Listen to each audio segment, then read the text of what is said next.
So General John Kelly is the chief of staff for Donald Trump, and he's supposed to be the adult in the room, the reasonable voice. He went on television to defend Trump, obviously, as all this indictments are coming down for Manafort and Gates and former Trump campaign workers, including Manafort, the campaign chairman. Now, obviously, Papadopoulos is even some ways worse news. Was a foreign policy advisor to Trump. So he goes on Fox to defend Donald Trump, but then the Fox hosts, of course, can't help themselves. So in this case, they're going to ask him about the Civil War. Isn't it terrible that they're taking down the monuments to the beloved Confederate generals?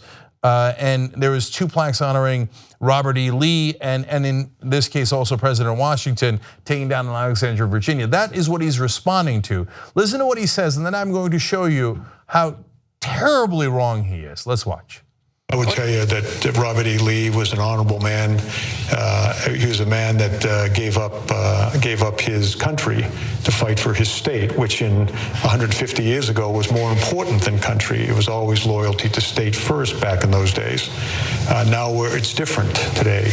But the lack of an ability to compromise led to the Civil War.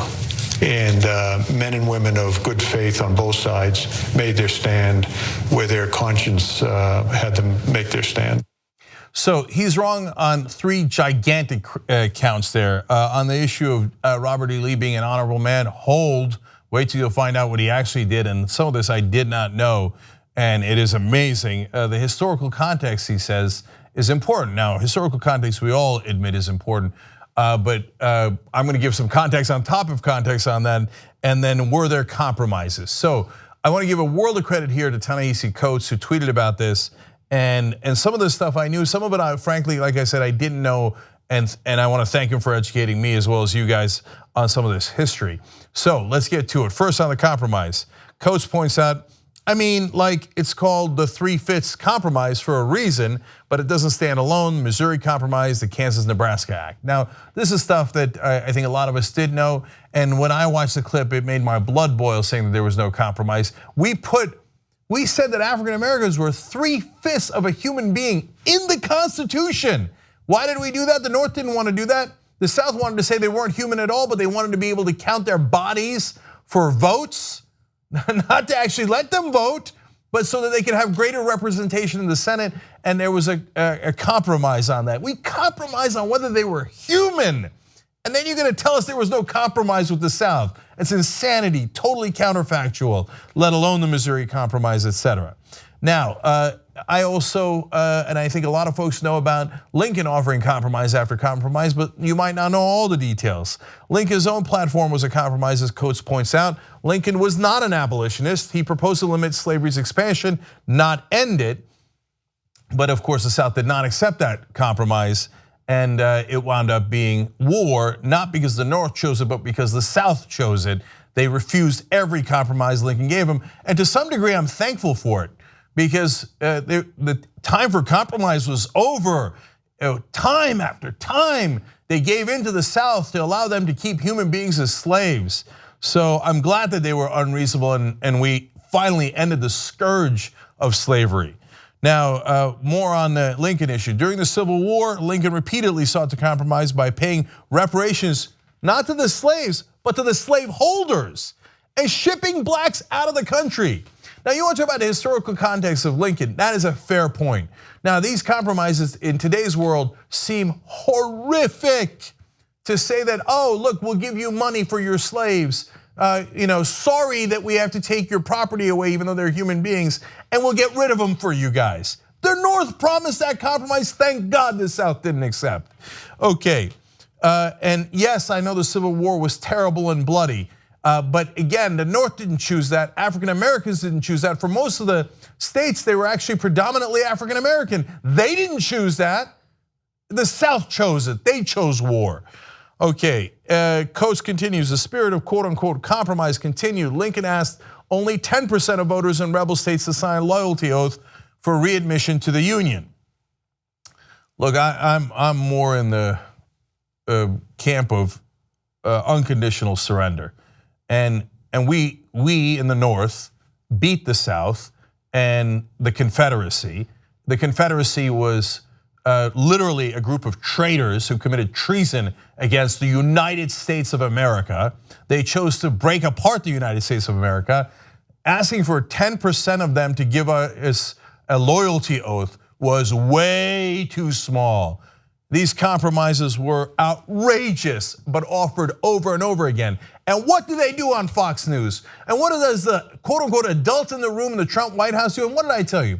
Look, John Kelly might not be insane like Donald Trump. And yes, he might be a little bit more under control, and he's not a petulant child, but he's not a good guy. They're all right-wingers in the Trump White House. Now he comes on TV and goes, oh yeah, oh, there wasn't enough compromise. Oh, the poor South, the North didn't compromise enough. Compromise continued long after Lincoln's death. The Compromise of 1877 led to explicit white supremacist rule in the South for a century.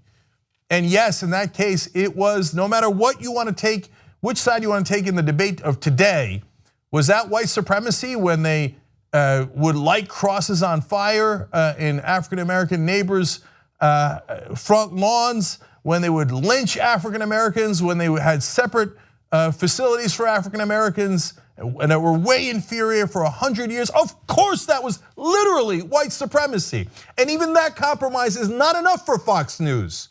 No, they wanted the North to compromise more with the white supremacists. That is literal. Okay. And in the case of historical context, here Coates makes a point that is great. And again, I have to confess that I didn't even think about it in this context. And I'm asking you to open your mind for a second. Because when you see new facts, you can't go into your own shelters and no, I don't want to see it if I'm a right wing or left wing or whatever it might be.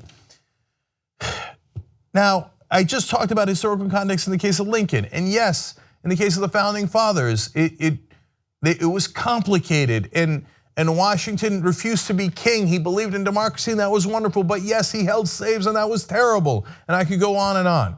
But when John Kelly talks about the historical context of why the slaveholders held slaves, what he discounts completely, as Coates points out, is the actual slaves, the human beings who were also in those states.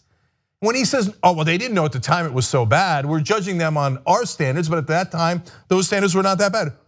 And Coates rightfully asks, for who? For who were they not that bad? In one of the tweets, he said, the majority of people living in Mississippi in 1860 were black. They knew in their time that enslavement was wrong. If you'd polled the state of Mississippi, the majority would have said slavery is a terrible abomination. But they didn't poll people, and they didn't ask them. They didn't even consider them people. But yes, in that historical context, the North knew, the abolitionists knew, the African Americans knew. The only people who didn't know are the ones that now Fox News and John Kelly are desperately trying to defend, the vicious racists of the Confederacy. Which brings us to the revered Robert E. Lee. Everybody talks of him in glowing terms. What a gentleman he was. Well, I mean, he had to go to war because, I mean, his state did, and then back then the state was more important than the country. No, it wasn't. We had a whole war because the states were not more important than the country. The country you're talking about is the United States of America, the one that you are now chief of staff to the president to. So please have a little bit of respect for America. And now all of a sudden in your revisionist history, no, Virginia was more important. The states were more important. And he was a gentleman anyway. That's always a talking point that they put out there. Now, here are more things I didn't know about Robert E. Lee. Turns out when you look at the experts and what they wrote, first of all, Robert E. Lee inherited some of the slaves that he kept. And in case you were wondering, people say, oh yeah, I don't know that Robert E. Lee was even for slavery. He just had to do it because he was from Virginia. No, not only did he have slaves, he inherited slaves, but in reality, he didn't. The will said that they should be free, but he fought it to make sure that they were in chains. Later, the courts actually ruled against them and set his slaves free. But no, he wanted to hold on to them for as long as possible. They weren't even his slaves. He was lying about it in the first place. He didn't detest slavery, he loved slavery. So in fact, he was apparently vicious to his slaves, which gives us this account. When two of his slaves escaped and were recaptured, Lee either beat them himself or ordered the overseer to, quote, lay it on well. Wesley Norris, one of the slaves who was whipped, recalled that quote, not satisfied with simply lacerating our naked flesh, General Lee then ordered the overseer to thoroughly wash our backs with brine, which was done. He was a slaveholder, a torturer, and a vicious racist. That's who Robert E. Lee was. I don't want any statues of him in our country. Our country is the United States of America. If you don't like it, leave. I know that's what you tried to do during the Confederacy. Fox News, get out. Go. You want to do another rebellion? You want to do treason again? You want to go protect the white supremacy? Go do it in another country because we already defeated you. America beat you once, we'll beat you again, and apparently you guys have no idea what America means. By the way, again, the reluctant warrior of General Lee, he goes to the north because he's defending his home. Wait a minute. First of all, he didn't just defend Virginia, he went to the north. And fine, you say that's in the middle of a war. But what did he do there? During his invasion of Pennsylvania, Lee's army of Northern Virginia enslaved free blacks and brought them back to the South as property. What happened? I thought he didn't, he didn't mind, he didn't care that much about slavery. It's not like he was trying to protect slavery. No, he went and took free men and turned them into slaves because he loved slavery. Because like everyone else in the Confederacy, he was a vicious racist. So don't come here now and do revisionist history on us. So last part is from a Mississippi senator back in 1858. Because I've been all over the South, I've seen the bumper stickers, I've seen the shirts. It was, oh, the Northerners don't understand, the Yankees don't understand history. It was about states' rights. States' rights to what? For slaves. And all of the Confederate leaders said it was because of slavery. But I wanted to quote you this senator from Mississippi, because he did an impassioned speech where he said that we should actually invade other countries in Central America and other places. Why? To spread slavery to them.